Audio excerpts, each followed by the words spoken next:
Hello, welcome to student success classes. Doubt of science, ये 9th number का doubt मुझे मिला है। किसी स्टूडेंट ने पूछा है कि प्यूबर्टी क्या होती है सर, ये एक बार समझाइए हमें। ठीक है, तो देखते हैं प्यूबर्टी क्या होती है और उसके इट मीन्स चेंजेस जो होते हैं, बॉयज में क्या चेंजेस होते हैं, गर्ल्स में क्या चेंजेस होते हैं जब जब दोनों अपने प्यूबर्टी स्टेज में होते हैं। ठीक है, puberty stage, the stage of the age, उम्र का वो स्टेज, वो पड़ाव एट विच जब रिप्रोडक्टिव ऑर्गन्स, जो रिप्रोडक्टिव ऑर्गन्स होते हैं बिकम फंक्शनल, वो काम करने चालू कर देते हैं। जैसे कि फीमेल का रिप्रोडक्टिव ऑर्गन फीमेल के लिए काम करना चालू कर दे और मेल का रिप्रोडक्टिव ऑर्गन मेल के लिए क्या करने लगेगा, फंक्शनिंग हो जाएगा। ठीक है, and attaining the sexual maturity, यहां पे सेक्सुअल मैच्योरिटी आने लगती है, मतलब कि बॉडी में मैच्योरिटी दिखने लगती है, बॉडी में चेंजेस दिखते हैं, जिसको हम सेक्सुअल मैच्योरिटी भी बोलते हैं। भले दिमाग ना मैच्योर हो, लेकिन सेक्सुअल मैच्योरिटी धीरे धीरे डेवलप होने लगती है। With the passage of time जो मैच्योरिटी, दिमाग में भी मैच्योरिटी वो धीरे धीरे आ जाती है।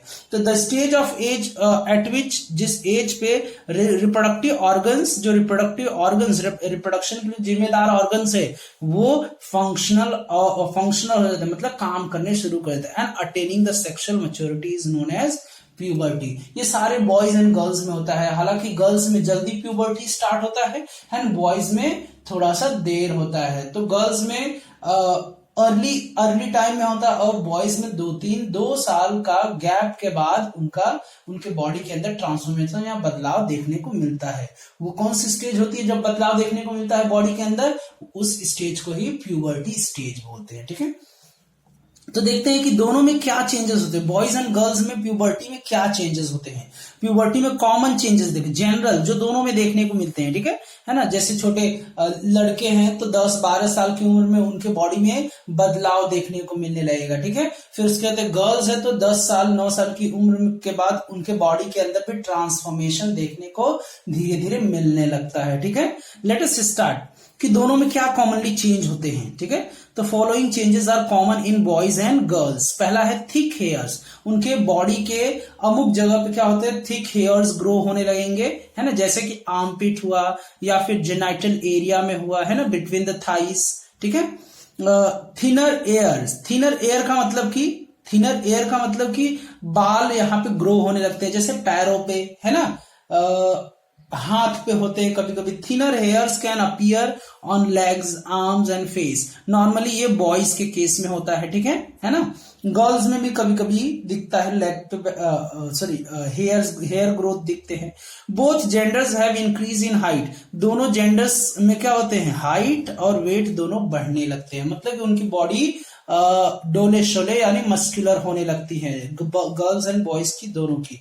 हाँ, यहाँ पे एक चीज और कर सकते हो, हाँ चलेगा, कोई बात नहीं। स्किन बिकम्स ऑयली, और उनकी स्किन क्या होने लगती है, ऑयली होने लगती है, जिससे पिंपल भी होने लगते हैं, पिंपल में डेवलप। ये किस चीज की निशानी है, ये प्यूबर्टी स्टेज, आप में प्यूबर्टी स्टेज चालू हो गया, ऐसा मान लिया जाएगा कि प्यूबर्टी स्टेज में ये सारे चेंजेस हमें देखने को मिलते हैं। क्योंकि इसके पीछे कौन जिम्मेदार है, हार्मोन्स। हार्मोनल चेंज की वजह से ये प्यूबर्टी स्टेज में हमारे पूरे बॉडी में ट्रांसफॉर्मेशन या बदलाव आता है। ठीक है, तो अब देखते हैं जैसे कि secondary sexual changes in girls में सेकेंडरी सेक्सुअल चेंजेस क्या है। अब मैं बोला कि कॉमनली दोनों में क्या होता है, बॉयज गर्ल्स में चेंजेस हो, तो बता दिया। अब दोनों में देखो कि सेकेंडरी सेक्सुअल चेंजेस क्या है, क्योंकि क्वेश्चन पूछा है कि स्टेट द जनरल तो बताना ही है चेंजेस क्या होता है, और secondary sexual changes both boys and girls में क्या होता है प्यूबर्टी स्टेज में। तो secondary sexual changes in girls ये हेडिंग डाल लेंगे। ठीक है, तो इन गर्ल्स में क्या होता है, जो ओवरी होता है। अब बोलोगे कि सर ओवरी क्या होता है, वो मुझे कुछ समझ नहीं आ रहा है, तो मैं आपको सीधे क्या करता हूं, आपको विजुअली दिखा देता हूं, आपको टैबलेट पे मैं विजुअल दिखा देता हूं। ये फीमेल रिप्रोडक्टिव ऑर्गन है। ठीक है, ये क्या है, female reproductive organ. Female reproductive organ, इसमें आपको शायद दिखाई दे रहा है या फिर नहीं, मुझे क्या करना पड़ेगा, मुझे लाइट थोड़ा कम करना पड़ेगा। ओके, अब दिखाई दे रहा है। अब यहाँ पे आपको क्या दिख रहा है कि ये जो एरिया है इसको हम वेजाइना बोलते हैं, ठीक है, जो जहां से स्पर्म एंटर करता है ना, फीमेल बॉडी में यानी यूट्रस में, ठीक है। मतलब कि इनपुट होता है यहां से स्पर्म का। और ये जो दोनों साइड है, ये जो दोनों साइड है निकला हुआ, राइट, ये पैर में होता है। कभी कोई क्वेश्चन पूछता है कि ओवरी पैर में होती है कि नहीं। ओवरी मतलब जहां से एग बनता है, जहां से एग या फिर अंडा बनता है। तो ऐसा होता है, अल्टरनेटिवली काम करता है। मान लेते हैं कि ये लेफ्ट है और ये राइट है, तो अगर लेफ्ट में एग प्रोड्यूस हुआ तो इस रास्ते को क्या बोलते हैं हम, फैलोपियन ट्यूब बोलते हैं। क्या बोलते हैं, इस ट्यूब को फैलोपियन ट्यूब बोलते हैं। ओविडक्ट भी बोलते हैं, एग को ले जाने वाले ट्यूब को फैलोपियन ट्यूब या फिर ओविडक्ट भी बोलते हैं। जब नसबंदी होती है तो इसी को काट दिया जाता है कि एग न आए, न रहे बांस न बाजे बांसुरी, मतलब कि तब कोई बच्चे पैदा नहीं होंगे, है ना, अगर इसी को फैलोपियन ट्यूब को ही काट दिया जाएगा तो, ठीक है। तो यहां से क्या होता है, यहां से एग जाता है यहाँ पे, है ना, स्पर्म का वेट करता है, यहाँ पे फर्टिलाइजेशन होता है। तो यहाँ पे ये दो होते हैं, कितने होते हैं, ओवरी जहां पे अंडे पैदा होते हैं, बनते हैं, वो दो होते हैं, जोड़े में होते हैं, जिसको हम ओवरी इन पैर भी बोल सकते हैं। ओवरीज पैर में होती है। तो ये अगर लेफ्ट वाला ने एग प्रोड्यूस किया तो राइट वाला नहीं करेगा, राइट वाले ने जब एग प्रोड्यूस किया तो लेफ्ट वाले नहीं करेगा। मतलब कि हर मंथ में इनका स्विचिंग होता है, ठीक है, चेंज होता है, एक एग प्रोड्यूस करे तो दूसरा नहीं, ये अल्टरनेटिव होते हैं, ठीक है ना, एक साथ दोनों एग प्रोड्यूस नहीं करते हैं, ठीक है। तो इसी की बात कर रहा हूं, ओवरी की। ओवरी से क्या हॉर्मोन्स निकलते हैं, जिसको हम एस्ट्रोजन टेस्टोस्टेरोन नहीं, एस्ट्रोजन एंड प्रोजेस्टेरोन, दो हॉर्मोन्स निकलते हैं, एस्ट्रोजन एंड प्रोजेस्टेरोन। ये एग से निकलते हैं, यानी ओवरी से निकलते हैं, एग से नहीं, ओवरी से। ओवरी वो जगह होता है जहां से एग्स प्रोड्यूस होता है, ठीक है। और ये किस रास्ते जाता है, ये फैलोपियन ट्यूब के रास्ते, इसको फैलोपियन ट्यूब बोलो या फिर बोलो ओविडक्ट, ठीक है। चलो आगे, अब वर्ड में आपको बता रहा हूं तो आपको पता होना चाहिए। चलो आगे, कि इन गर्ल्स ओवरी जो पैर में दिखाया ना, वो start secreting female sex hormone. Female sex hormone वहां से प्रोड्यूस होने लगता है। कौन से दो सेक्स हार्मोन होते हैं, वो प्रोजेस्टेरॉन होते हैं और एस्ट्रोजन। कौन कौन से दो हार्मोन्स होते हैं फीमेल में जो ओवरी से निकलते हैं, वो होते हैं प्रोजेस्टेरॉन एंड एस्ट्रोजन, ठीक है। और क्या होता है फीमेल में, चेंजेस क्या होता है, और कौन से चेंजेस होते हैं जो वी हैव टू राइट, जो हमें लिखना है। ओवरी स्टार्ट्स प्रोड्यूसिंग ओवा। ओवा, एग को ओवा भी बोलते हैं, याद रखना। ओवा मतलब एग, है ना, जो एग की बात किया, अंडे की बात किया, वो प्रोडक्शन कहां पे होता है, वो ओवरी पे होता है। ओवरी स्टार्ट्स प्रोड्यूसिंग ओवा और एग, कोई एक ही लिखना, ठीक है। इसमें से ओवा बोलो या फिर एग, एक ही चीज है।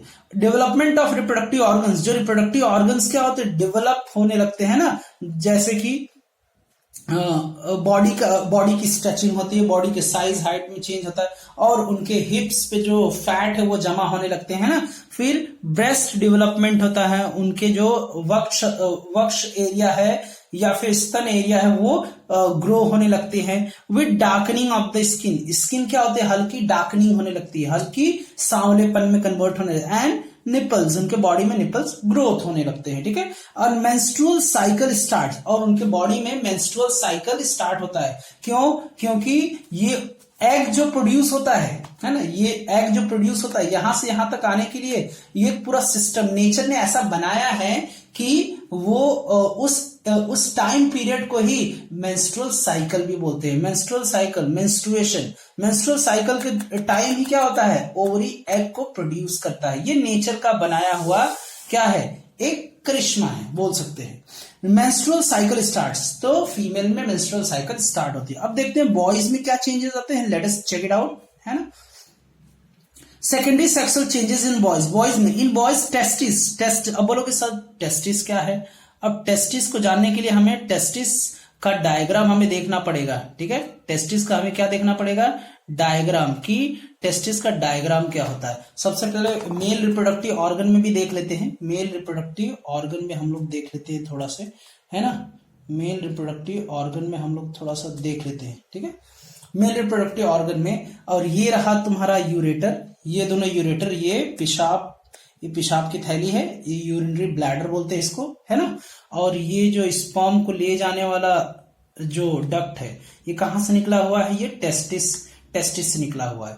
मतलब ये पेनिस है जो आखिरकार फाइनली क्या होता है, इजैकुलेट करता है स्पर्म को बाहर की तरफ, है ना, या फिर फीमेल रिप्रोडक्टिव पार्ट में, है ना।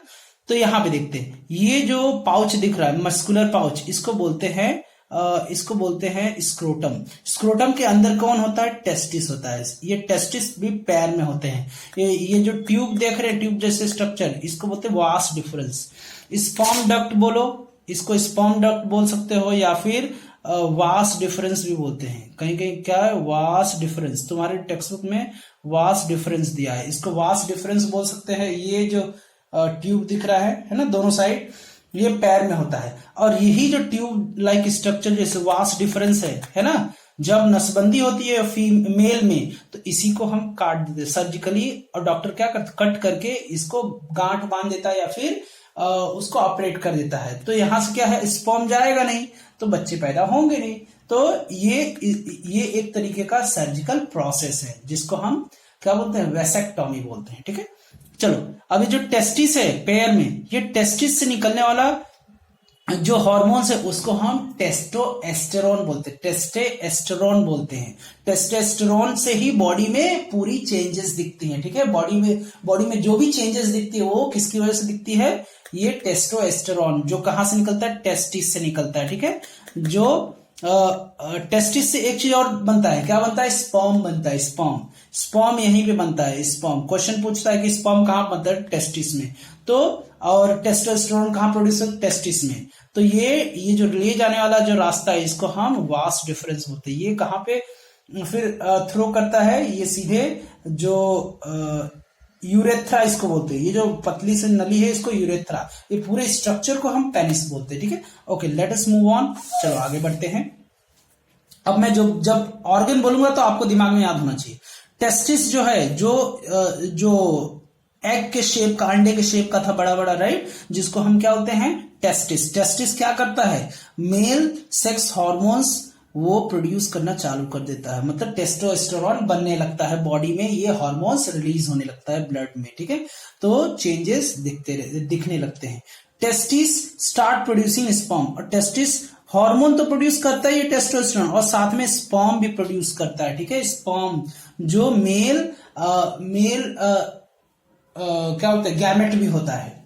चलो, न्यू हेयर ग्रोथ, बॉडी में क्या होते हैं, हेयर ग्रोथ होने लगता है, पैर पे, हाथ पे, है ना, या फिर चेहरे पे दाढ़ी आने लगती है। ये सब क्या है, न्यू हेयर ग्रोथ है। किसमें, मेल में।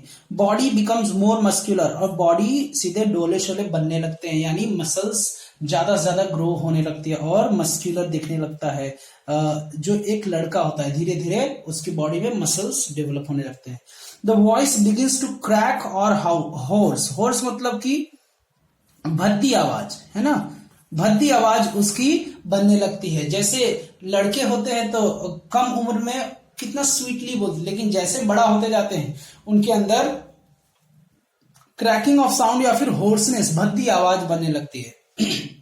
और शोल्डर्स एंड चेस्ट, उनके जो शोल्डर्स, कंधे और जो चेस्ट है, वक्षस्थल, वो ब्रॉडेन, चौड़े होने लगते हैं। ठीक है ना। The penis occasionally begins to become enlarge, जो पेनिस उनके बॉडी में है, राइट, जो मेल रिप्रोडक्टिव ऑर्गन है वो साइज में बड़े होने लगते हैं और ग्रोथ होने लगते हैं और वो इरेक्ट होने लगते हैं।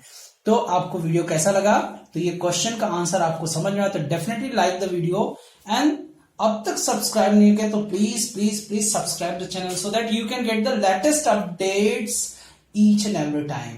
ठीक है, and share it to the needy, जिसको भी जरूरत है please share it as much as you can. That is all. Thank you. Bye bye.